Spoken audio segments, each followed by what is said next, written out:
Wine, the drink of kings and gods, the subject of art and mythology. It's inspiring. For me, it was something that I discovered when I was a kid, and I fell in love with it. Wine is a subject of infinite possibility. It's of infinite interest. It's a complex mix of 1,000 chemicals, yet at its essence is so simple. Wine is about grapes. That's the main product. There are good wines and bad. $5,000 bottles and $5 bottles. What makes one special and the other not? What makes a great wine is one of the questions for the ages. Is it the soil or the science, the grapes or the barrel? Magic. Can we leave it at that? California has a new world take on this distinctly old world drink. So it's California, here we come. We'll unearth the secrets, science, and singular greatness of the Golden State's finest. We're taking on tradition, good taste, and terroir to show you in the world of wine who's the best and how the best is done.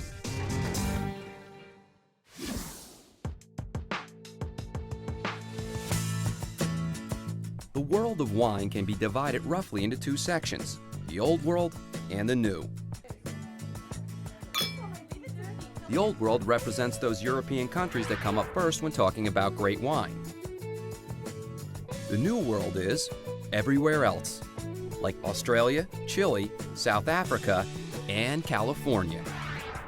The fact is, if California were its own country, it would be the fourth largest wine producer in the world.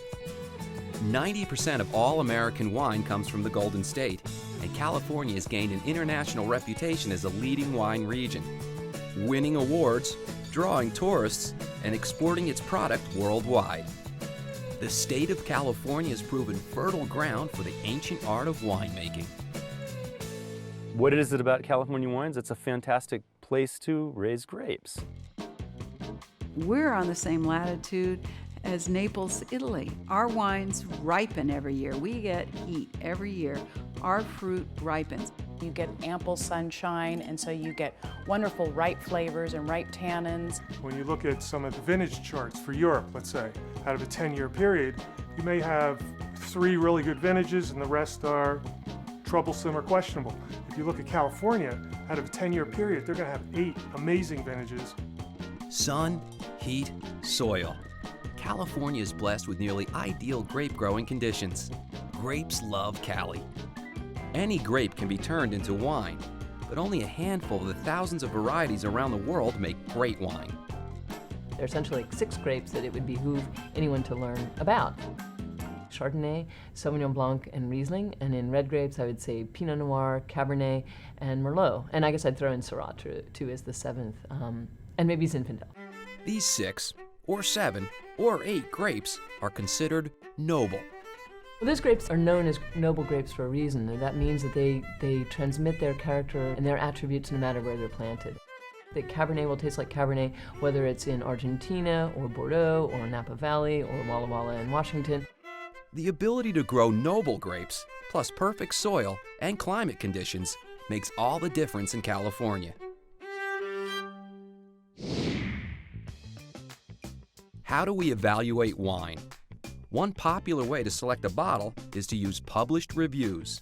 Experts assess the contents, then assign a numbered rating to the vintage, followed by a litany of adjectives to put what they have experienced into words. Blueberry, Cherries, Grapey, leather, Eucalyptus. There's a language to wine. blackberry, mocha, hints of chocolate. candied, jelly. citrus fruits, shoe polish taste. You know, shoe polish taste. You can pick up these little essences, from the wines. And no, they don't use these in the production of wine. Wine, particularly red wine, is one of the most complex molecular cocktails on the planet. A bottle of wine has more than 1,000 distinct chemicals. The sense of smell has a vast array of different chemicals that can be detected. Some people have estimated tens of thousands of different chemicals can be interpreted by the nose. A sense of taste is very, very much limited when compared with the sense of smell. A human can detect only 5 basic tastes. There are the 4 you know: sweet, sour, salty, and bitter, and a relatively new one, umami, sometimes known as meaty, brothy, or savory. and that is best exemplified by the taste of MSG, so it adds a savoriness to food. Receptors on your tongue are in charge of identifying which of these tastes is being experienced at a given moment. Taste just arises from the taste buds on the tongue: sweet, sour, bitter, salty, umami. Flavor is a more complex sensory experience that includes taste, smell, mouthfeel, even the appearance of the food, the sounds of chewing, and so on. When describing a wine, a taster is really describing a combination of sensory experiences. This is a cutaway side view of the head. So here are the lips and the nostril. This is the tongue. But the point of this model is to show you that the nose and the mouth are connected. This is the nasal cavity.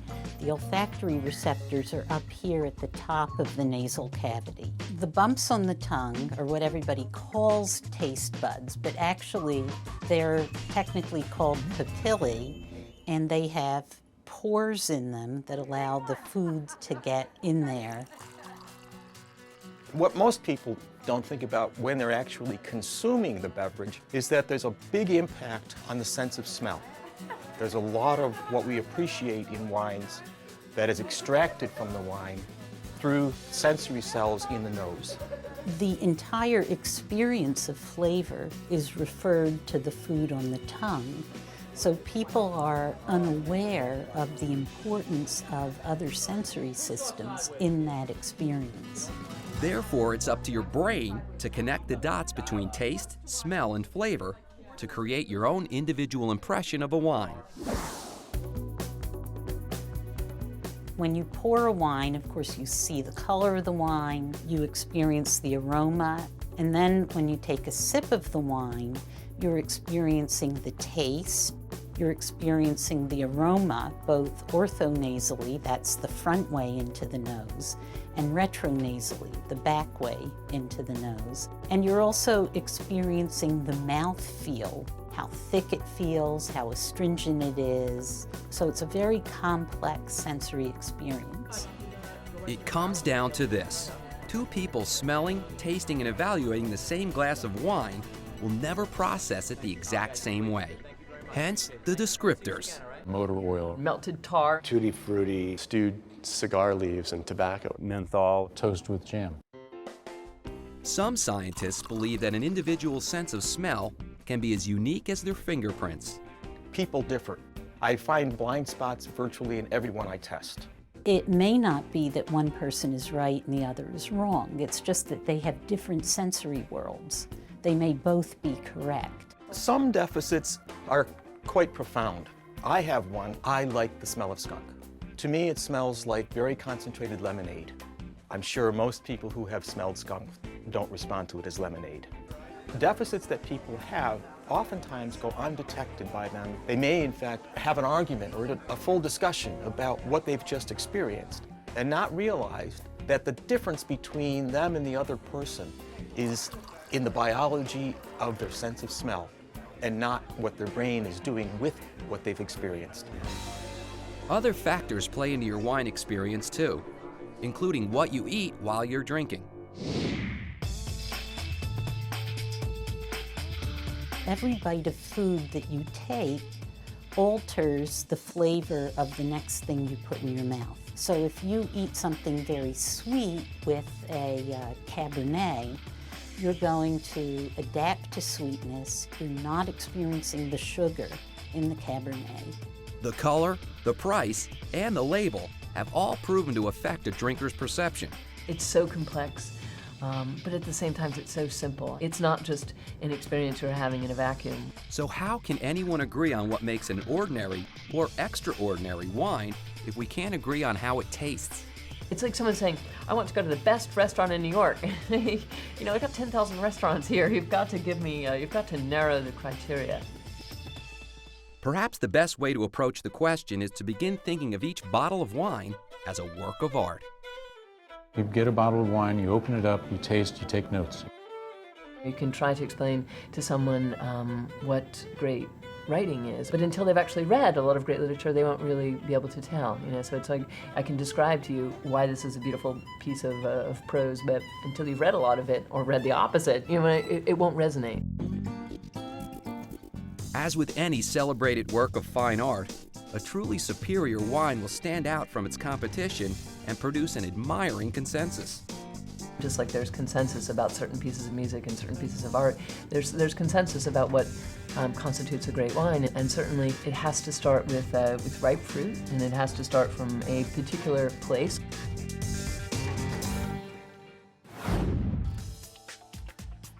Coming up, how California climbed to the top of the heap, and the true meaning of terroir. When How the Best is Done returns.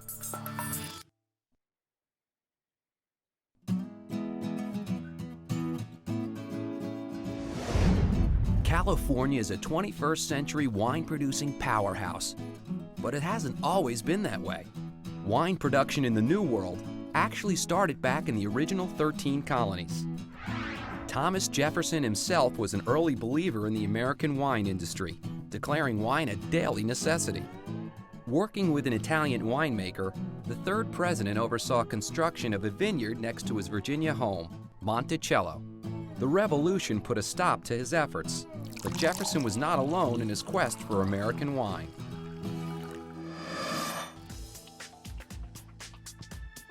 A few years later, and a little farther north, a couple of New Yorkers staked their claim to the industry. Brotherhood is America's oldest winery in continuous operation since 1839. We were making wines before California was part of the United States. How did the epicenter of American winemaking shift to the West Coast? Stand back. It's time for a little California wine history. Ever since Spanish missionaries planted vineyards for sacramental wine, Californians have been fermenting grapes. These early vintages weren't aiming for high quality. The first big improvement with California wine development would have been with the gold rush, because of the influx of European immigrants bringing grapevines with them. Then, following the Civil War, there was an increase in the interest in wine as the economy started to expand and people were moving to California. As imported noble varietals from the Old World replaced native North American vines, the quality of the fruit gradually increased. But Prohibition forced the industry to return to its roots. A few wineries like Beringer were able to stay in business by making sacramental wine. During Prohibition, they were selected to stay open. The only other winery up here that had that special license was Beaulieu, BV Winery in Rutherford. Other wineries closed or simply produced table grapes. You could still make wine, I think up to 200 gallons, for personal consumption in your home. And so they planted grapes that were sturdy, and then they would ship the fruit to the East Coast. The grapes that we're making wine from are a little bit more complex and tight. When Prohibition finally ended, only a few commercial wineries were left standing. The reputation of American wine hit the bottom of the barrel. Then we had the Depression and the Second World War, so you had a string of decades that the wine industry was fighting an uphill battle. But following the Second World War in the 50s and the 60s, you saw a big expansion of interest in wine. That's where the growth really takes off. Then came the Judgment of Paris. This watershed moment arrived when a British wine dealer invited some California wineries to compete in a blind tasting in France, facing off against the best the Old World had to offer. A white wine and a red wine from California won the tasting, and it was just an embarrassment for the French. Nobody was expecting it, really. It's one of those defining moments. And then as the word got out, it gained momentum. And then, it was one of those things where a few years people were like, what, let's go look at what's happening in the Napa Valley. And it was a small stone that caused a giant ripple. The American winemaking industry was invigorated by the outcome. I think what the Judgment of Paris showed was that there are other regions in the world that also can produce high quality wines. And everybody has always said, you know, France was the epitome of making good, high quality wine, and they do produce great wines. We began to believe that we could make wines that could be as good as the wines that were made in Bordeaux. The bar has been raised in California. We don't take a backseat to anybody. Almost overnight, California's legitimate place in the wine world was signed, sealed, and delivered. When I first showed up at Park Avenue Wine Shop in Manhattan, they looked down their nose at me and said, "You think you could make wine in California?" And I said, "Well, I know we can." Yes, yeah, but is it any good? Well, time has kind of told. California wines gained a new respect. Duckhorn most famously put Merlot on the map. The Three Palms Vineyard was the first Merlot with a cult following. It was like the only Merlot that people drank. Beringer was the first winery to receive #1 wine in the world for both its Cabernet and its Chardonnay. And that's something that we were pretty pleased about. By the 90s, the enthusiasm for California wines gave birth to a phenomenon: cult Cabernets.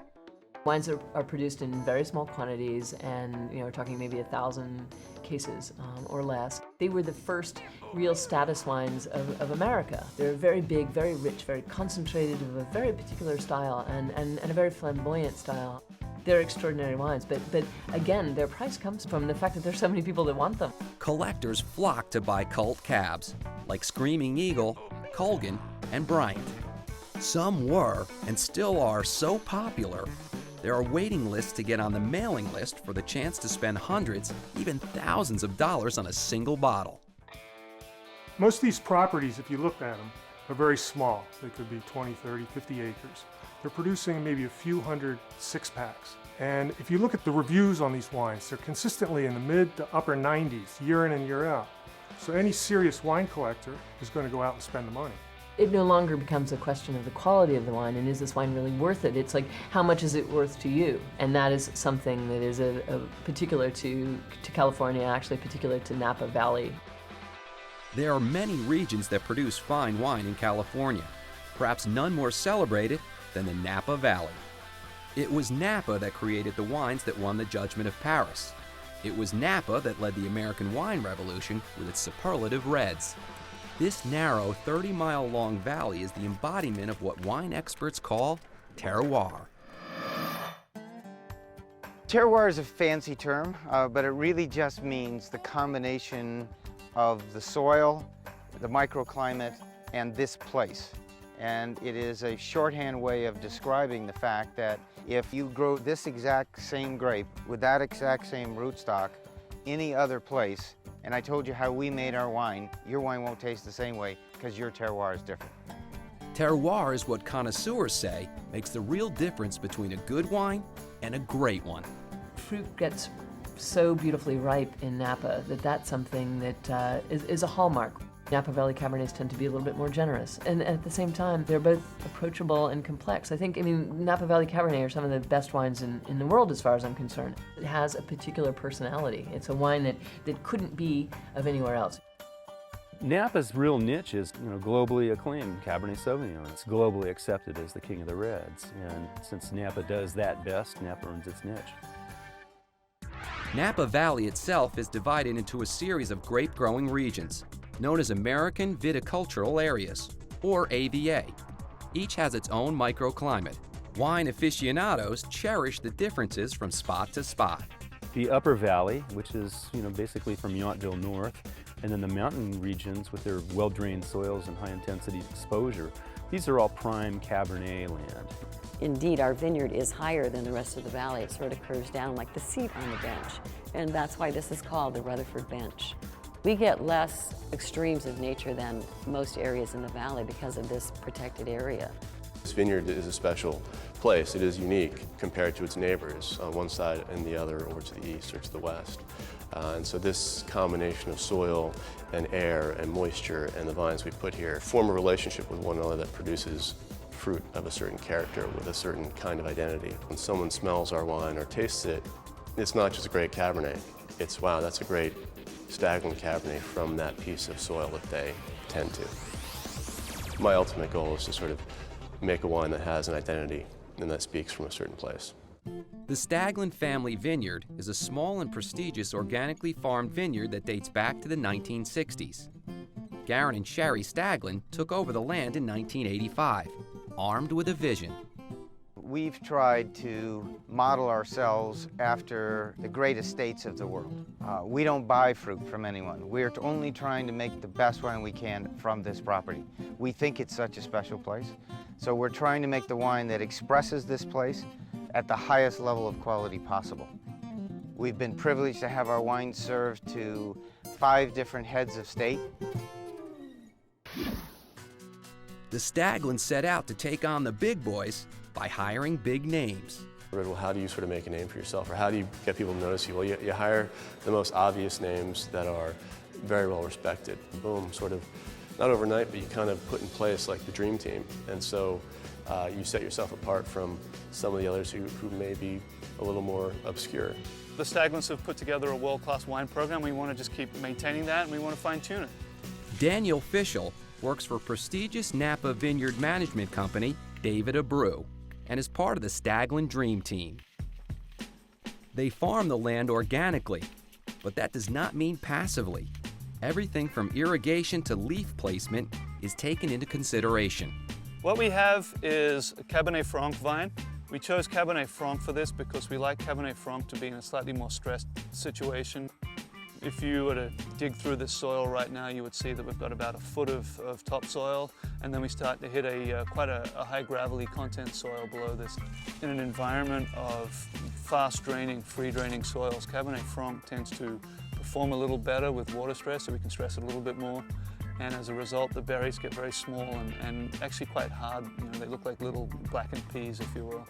Lots of strategizing goes into making sure that each season's grapes are optimally ripe and flavorful. That includes periodically picking leaves so the fruit gets exactly the right amount of sunlight. We want to make sure that we have this wall of leaf that for right now is going to protect us against any sunburn. The goal for Napa winemakers is not to produce the most fruit, but the best fruit. Farther up the valley in Howell Mountain, winemaker Bob Foley follows a similar philosophy. These vineyards are really tailored to produce very high quality fruit, not very high quantities. Creating that high quality fruit actually means stressing the fruit to a certain point. After all, no good art ever came from a comfortable artist. A grapevine, like any fruiting plant or even flowering plants for that matter, if they're given everything, water and nutrition, and they're relaxed, their flowers or their fruit won't be as expressive as if they were stressed. It has an internal signal that tells it I need to focus my energies on reproductive aspects, not on vegetative leaf aspects. So that shifts the plant physiology into the development of fruit. Everything from the distance between vines to how many clusters of grapes get carried to fruition is controlled. There's the trunk right here, and then we have one cordon heading this way, and there are 5 shoot positions on that, and then each position is a spur, and then on each spur we'll have two shoots. We will manage this so that every cane, each one of these canes is going to carry just a single cluster. And the reason for that is that we want that cane to dedicate its energy into that single cluster. We don't need any dilution of nutrients, we don't need any dilution of anything. And so we have a concentration effect there. Overall, the vineyard's going to produce about 3 tons an acre. If we were to let this vineyard do its thing, make as many clusters as it wants, we could get up 6, 7, 8 tons an acre. So we're doing a lot of thinning. We'll come through 2, maybe 3 times to continually drop fruit on the ground. Staglin's growers estimate that they sacrifice as much as half their crop to make the remaining fruit that much more intense. This detailed vineyard management results in about 1,500 cases of wine a year. The amount of wine we produce has actually gone down every year instead of going up. Our goal of making the best wine possible causes us to do crazy things. It comes down to the question of where the wine is actually made. Is it in the winery or on the vine? The process of growing grapes and making wine, from really the soil to the bottle, is a chain of events, and it's only as strong as its weakest link. So maintaining a strong chain, and that means paying attention to every detail, is certainly part of it. You start out there by working with the vines, getting to understand the property, how it grows, how it ripens, and when, most importantly, is the correct time to pick each grape on the property. The better my relationship with the vineyard, the better I can sort of understand when that point in time is.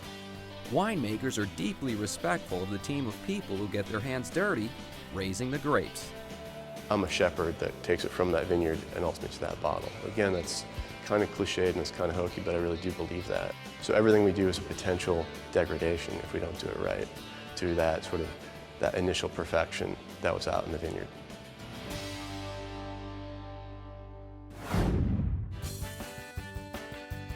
Coming up, it's harvest time in Napa Valley.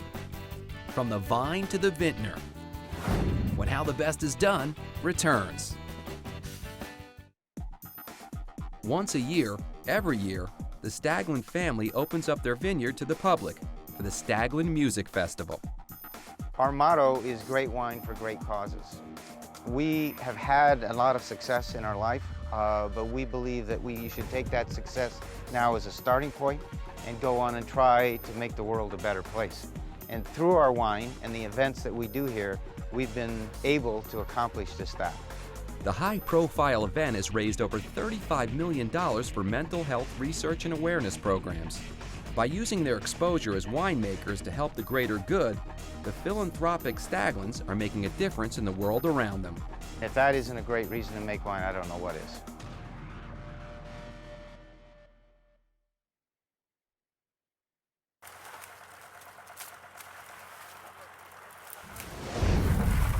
It's early September. The moon is high over the Napa Valley. Sunrise is still hours away. In the fields of the Staglin family vineyard, workers have already been picking furiously for an hour, trying to cut and gather clusters of grapes before the break of dawn. Today was a 4 o'clock start time. If we were going to pick more, the earliest we started that I recall last year was 3 o'clock. By noon, the temperature will be in the 80s, but right now it's about 40 degrees cooler than that. They're working in the dark so the fruit stays cool as long as possible once it's off the vine. The vine, just like a person, goes through cycles. Sometimes in the morning you have a little better acidity and the sugars are a bit lower than if you sort of were to pick in the middle of the day because of the process or the cycle the vine might be, and you might have more sugar and less acid. And especially for us in a climate like we're in this appellation, the more acidity we can retain and slightly a little bit less sugar is not such a bad thing.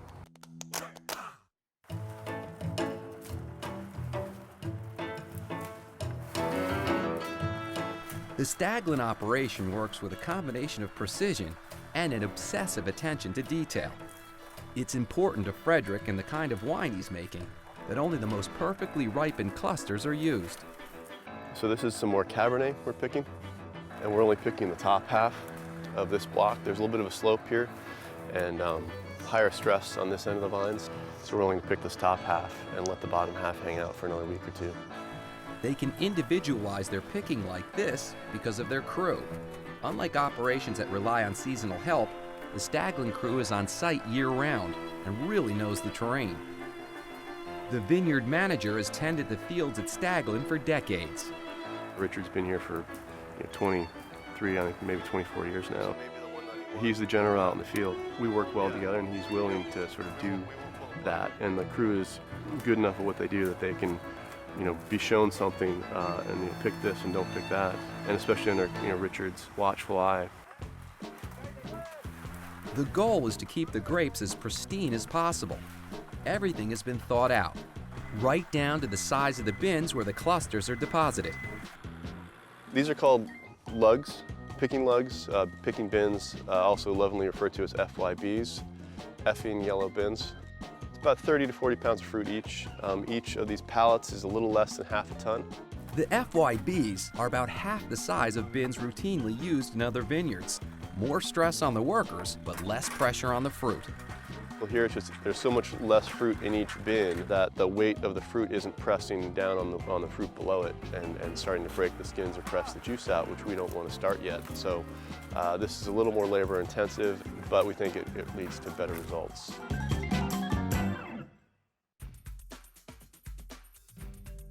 Every year, the weather challenges the winemakers. The perfect combination of ripeness and maturity can differ from day to day, and even from row to row. Once harvest begins, free time ends for everyone in the winemaking community. And this is the crazy time. This is where we're doing the long hours, and it's 7 days a week, and it lasts for 2 months. We're only halfway through it. It's been a really tricky growing season. We had one of the worst frost seasons in like 35 years. So there's very light crop and there's a lot of variability in ripeness. So the reds, we've seen some uneven ripening through the maturation. It's still showing itself a little bit, and then 10 days ago we had a pretty significant heat wave, in fact 2, which caused some over-ripening, early ripening as well. This year we had a really nice start, and we brought in our early varieties, and then it got warm. Then things started to ripen really quickly, and that's when we pretty much were working around the clock, 7 days a week, just so that we could pick the fruit when we really needed to pick it, so that we got the great flavors without it being too ripe. The heat caused some dehydration and some over-ripeness, and the fruit hasn't quite reached its physiological ripeness as well. It's got high sugars, which means you're going to get a result from high alcohol, but the actual flavors haven't really truly developed, or the tannin structure hasn't softened. Generally, grapes used in sparkling wines are picked first, followed by still white wines, then reds, with Cabernet staying on the vine the longest. The decision on when exactly to harvest is complex. Some of it is determined in a laboratory, like this one at Duckhorn, where samples are picked, crushed, and tested for levels of sugar and acidity. These are grape samples that we've gone out into the vineyards and walked around, pulled individual berries off, and then we come in and crush them, and we do some analysis, the sugar, the pH, the acid, and this gives us an idea of the ripening and whether it's going to be ready. And you can see things at different stages. This is quite a dark colour to it, and then this one does not. And so you would think that the darker one is probably riper and more closer to being picked than that one. But science only confirms the winemaker's intuition. The final judgment is done by taste. It's kind of plummy and spicy. Nice ripe flavours. It's got a little herbaceousness to it, and it's very light in its structure and just falls away. So I would say it's not ready. That one will probably pick in the next 5 days, and this one will be 10 days away.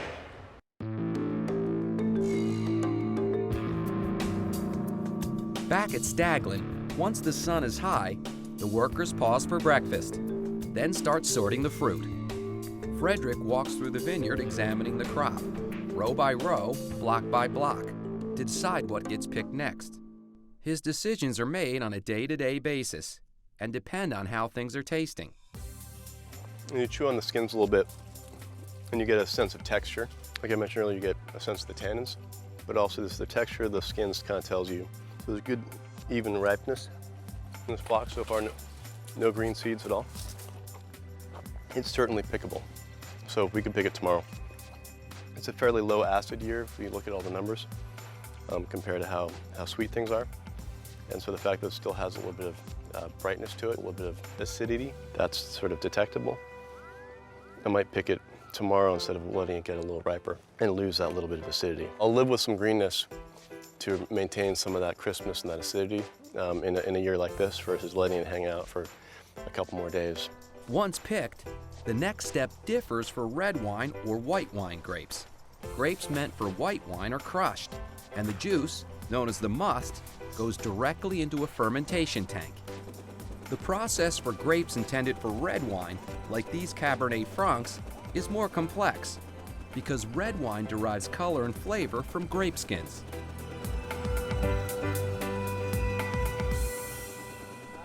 A destemmer separates the ripe fruit from the stems. Oh, and once they're off the vine, they're not called grapes anymore. They're berries. If the machine's spinning, it's like a helix inside, and you'll get, free-flowing berries falling out too. So you can see for the most part it's pretty well destemmed. And it's also good to see that the stem is whole, so we're not, beating it up so much that it's ripping apart and getting shredded. You'll see that sometimes berries stay on. Sometimes that's a sign that they were a little less ripe. They're clinging on to the teat almost, and don't want to let go of the vine. Sometimes it's a raisin that's kind of cooked on there. You assess and you make adjustments if you need to. What I'm more intrigued about is what percentage of what's in this bin is fruit that's usable versus not, and generally it's a very low percentage.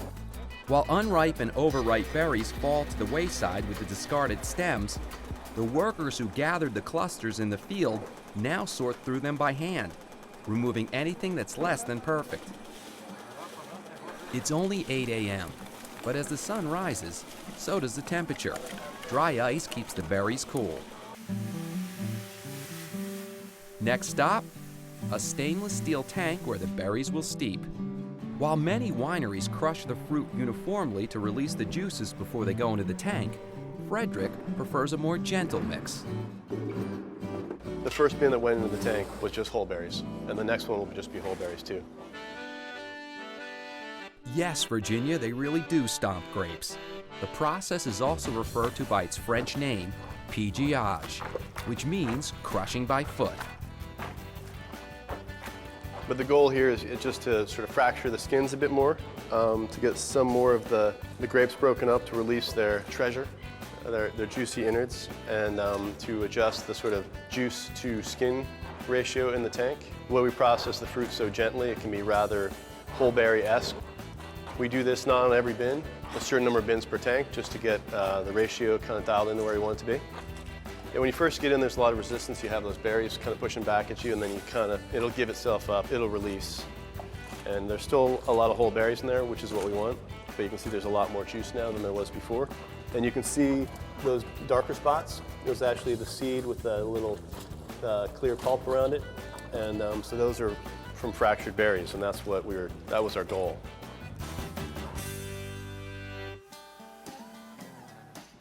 Before these Cabernet berries ferment, they undergo a cold soak.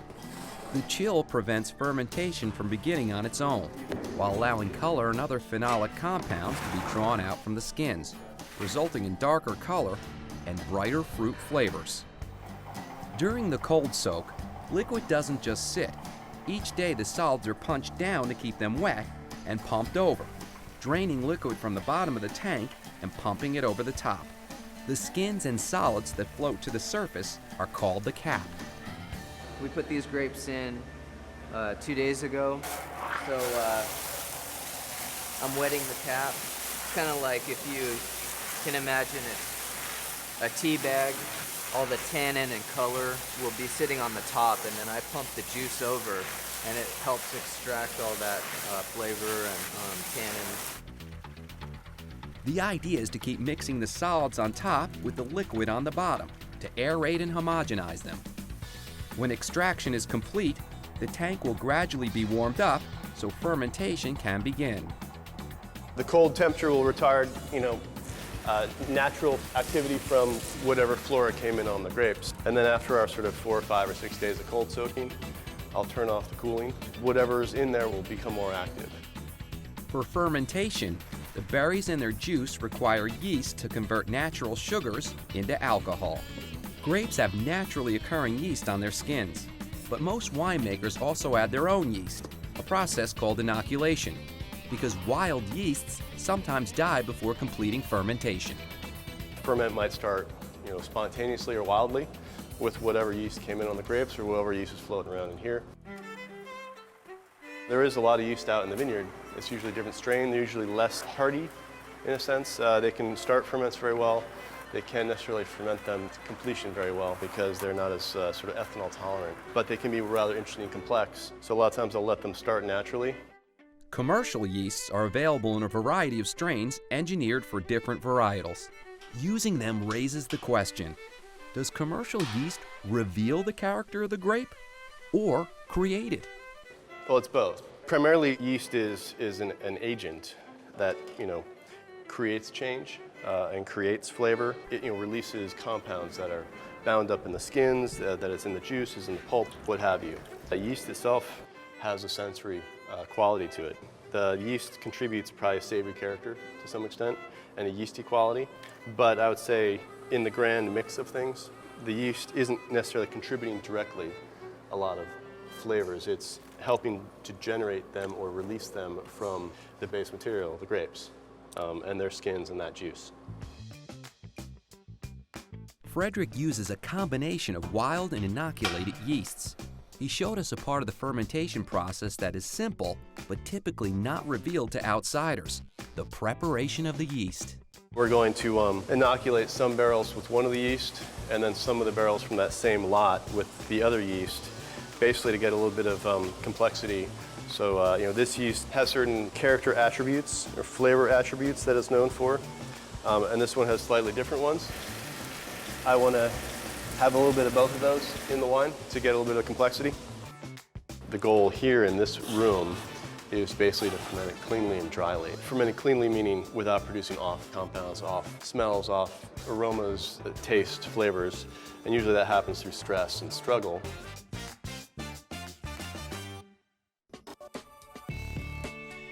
Once the tanks and their contents are warmed up, fermentation can begin in earnest.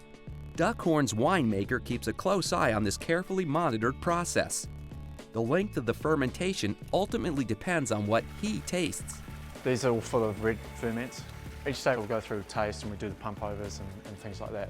We also look at the temperature. We test the temperature and also the sugar level and watch the sugar level dropping down as the fermentation takes place. And based on the rate of fermentation and also how it tastes, then we decide on how long we're going to pump over for, because that's going to determine your extraction. This is a Merlot from our Monitor Ledge vineyard. It's nearly finished fermentation. You can see it's got a fantastic colour to it. Very dark, quite vibrant in its colour, which you'd expect from a young wine because of the acidity. It's got a nice plummy spice characteristic to it. It's nice and clean. There's no off aromas. This has been a really ideal ferment. There hasn't been any stress. So. Typically, the warmer you ferment it, the more extraction you'll get. We typically set ours around 80 to 85 degrees as the maximum allowable temperature. If you start going towards 90, the yeast can stress a little bit, or the ferment can go too fast. So we just try to back off a little bit on that. And again, each winemaker has a different philosophy on that. Yum. Before it's moved from the tank to the barrel, the soupy mix undergoes a secondary fermentation. The malolactic is something that's desirable in red wine. It's an acid conversion, so you're taking malic acid, which is fairly sharp. If you bite into a crisp apple, so you take that and then you're converting it to lactic acid, which is more like having a sip of milk. So you're softening the acidity, and in red wines it's very beneficial. You take some of that harshness and bitterness out of them. After fermentation is complete, the entire mixture is taken to a presser, which gently squeezes out the liquid, separating the skins and solids. This fresh liquid will appear cloudy and opaque, like an unfiltered apple cider, when it goes into barrels to age.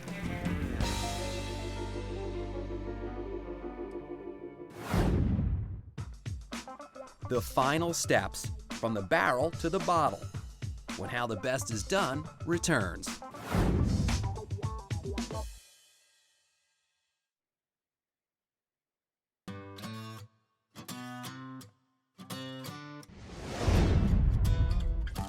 Once fermentation is over, the wine gets to rest and age. But the winemakers are sleepless and stay busy through barreling. Then they get started on blending previous harvest wines. So no rest for the weary. The finest red wines may take years to develop a full and balanced array of flavors. Some of the most fortunate wines do so underground. Staglin Family Vineyard and Robert Foley both use wine caves to store their barrels, because the constant temperature and humidity is the perfect environment for the wine to age. This is the upper portal to the cave, the wine barrel storage cave. So this is where we age the wines. It stays about 58 degrees Fahrenheit in there, and also constant humidity, so you don't have, the wines can rest and settle. It's less expensive to dig a cave than it is to build a building. You don't have to run an air conditioner. This is my green statement here. I dug a big hole and I don't have to run any power to use it. Come take a look. The wine goes into the cave to age in barrels. But not just any barrels. Barrel specifics are yet another ingredient in the recipe for great wine. At Staglin, the reds age in fresh oak for at least 2 years. It just sort of settles and mellows, and it takes in some of the flavors from the wood. It resolves some of the acid versus the tannin versus the fruit. It's just sort of gets everything to blend in and mellow out over time. And then it's ready to bottle. The barrels are new, imported from France, and toasted to the winemaker's individual specifications. The reason we want to use 100% new oak and not used for the Cabernet is that if it's been used once, the intensity of the flavors of the oak have already been leached out. And so it becomes more neutral in terms of what it's going to give to the wine. Barrels add a component to the wine. It's a spice rack, you know, so you're trying to add a little nuance and depth and more complexity. Bob Foley also uses new French oak barrels, chosen specifically from forests that he feels will enhance his deep, powerful red wines. Basically, if you have more grape extract, you're going to need more oak to create a balance in the final wine. So big expression on the fruit end, big expression on the barrel end. We like the Trancé forest very much, and we favor Trancé oak, medium plus toast for the Cabernets. For the Merlot, I have a spicier barrel that I use, and it's a mixture of 80% Center France. The other 20% of the oak comes from the Vosges forest, which is near Alsace, and that creates sort of a spiciness in the barrel. As the wine ages, it also clarifies as solids sink to the bottom. That's why it must periodically be racked. Racking is the process of pumping the wine out of the barrel, cleaning the barrel, and then putting the wine back in. Winemakers do this every few months, and each rack is another chance to further scrutinize and develop the wine. The wine doesn't always come out and go back into the same barrel. As it settles, we make evaluations about the dynamics of the wine and then try to pair that with oak dynamics. So I'll select new oak to put the wine in to extract enough oak flavor and aroma and texture to balance the grape aroma, texture, and flavor. Racking also lets the wine breathe and oxidate before it is packed back into oak. This is a little 07 Cabernet Sauvignon, and it too was just racked about less than a month ago, so it'll be interesting to see how it's settling down now that it's been racked and cleaned, just from getting it off of its settlings. They need a little air, that's just part of the development of these wines. Air is important, not too much, too little. You can see we've got quite a bit of color in that baby too. This smells like cherries. I mean, I love ripe cherries. Not cherry cough drops, but actual Bing cherries. An explosion of berry fruit across the palate, and very, very nicely structured wine. For Cabernet Sauvignon, this is about as good as wine gets. Bob's pleased with this batch and closes it back up to age for 3 more months. For barrels that don't meet his high standards, he's got a few tricks up his sleeve. Sometimes the finish is a little chalky.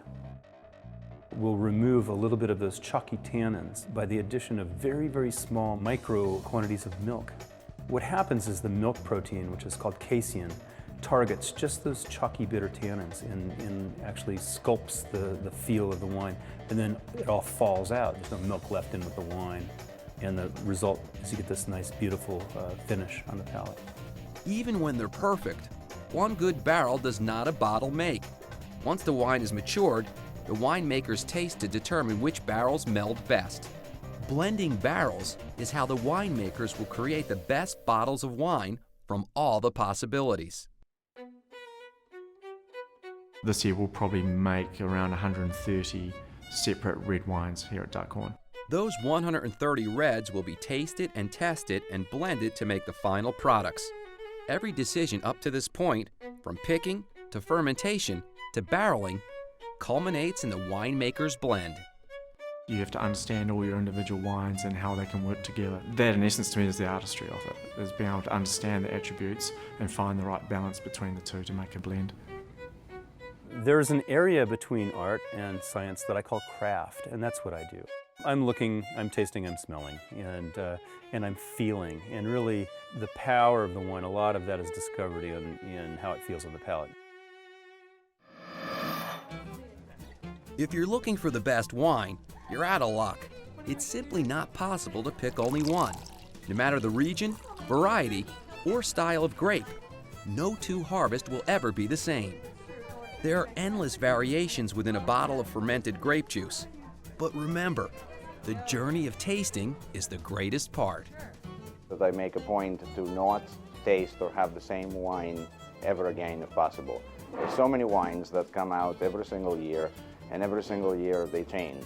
Wine is about discovering new things because no one wants to drink the same thing every single day. But we're not going to leave you completely in the dark.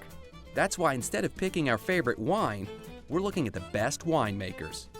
The truly great winemakers are the ones who manage to catch lightning in a bottle over and over again. Unlike a chef who can make a recipe 3 or 4 times in a day, a winemaker gets one shot each year to make that recipe work. It's a combination of science, attention to detail, and the ability to trust their own taste and instincts, and of course, their nose. There's an experimental quality that I think is really inspiring, in a lot of the best winemakers. There was one name that came up again and again. In my opinion, Bob Foley is as good a winemaker as is alive in the United States today. He was at Pride for a very long time and made those wines beautifully, had a big following, and then he has his own project that he started right after he started Pride. His wines are very high quality, and then he has been asked to make maybe 4 other people's wines. One of them is Hourglass, another Switchback Ridge, another is Engle Family, and Schoolhouse. Made in his vineyard on Howell Mountain, Bob Foley's wines, both reds and whites, are known for intense flavor. Well, Bob Foley is an extraordinarily talented man. He doesn't just make Cabernet and Merlot, even though he makes those both very well. He's playing with varietals that aren't necessarily going to bring him the big bucks that Cabernet will, but produce some really interesting wines. You could argue that there are people as good or better, but he's Very talented. Yeah, People try to emulate phenomenal. him. They'll try to make their wines like these guys do Yeah. for whatever reason. How They're does just- Foley do it? Yep. In fact, one of the very few people who doesn't call Bob Foley an artist is Foley himself. I call myself a wine grower. I use my sensibilities and sensitivities to understand the soils and how that translates into the expression, the development of fruit on a grapevine, and then take that fruit, and once I feel that it's perfectly developed, bring it into the winery and vinify it in the winery. I've always been told by people around me that I know when to wait.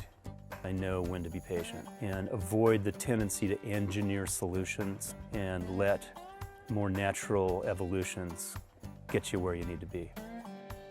Very simply, I make my wines for my own palate, and I make wines that I am interested in, and I just absolutely refuse to vinify varieties that I don't like.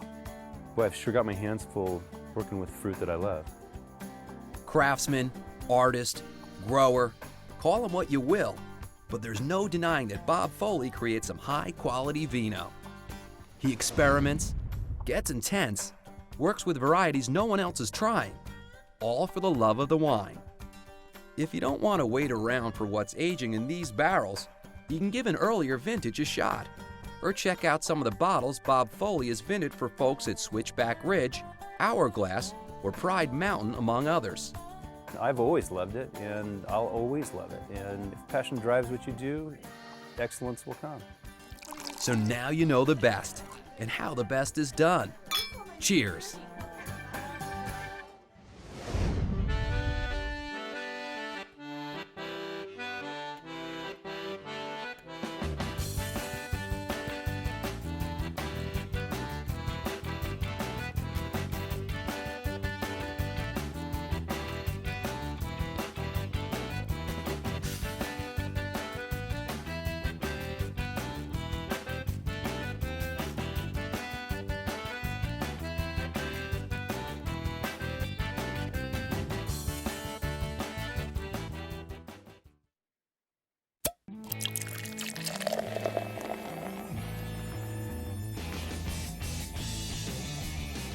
Few things in life seem to make people quite as happy as beer. Here's to my favorite beverage in the world. Cheers. Very happy. Beer, it's a great thing. It's a great product for everybody. All I spend my money on is travel, food, and beer. That's it. I love them all. My favorite beer is the last one that I've tasted. And no wonder, beer is just getting better and better. When people say I don't like beer, you know that they haven't really had real beer. Once they taste it, we got them. They're hooked. Beer is delicious. You should have some. Go beer! From the happiest drinkers to the hoppiest beverages. From the wildest new concoctions to recipes thousands of years old. From kitchens to brew pubs to festivals galore. We hit the beer trail and leave no glass unturned to show you the best and how the best is done.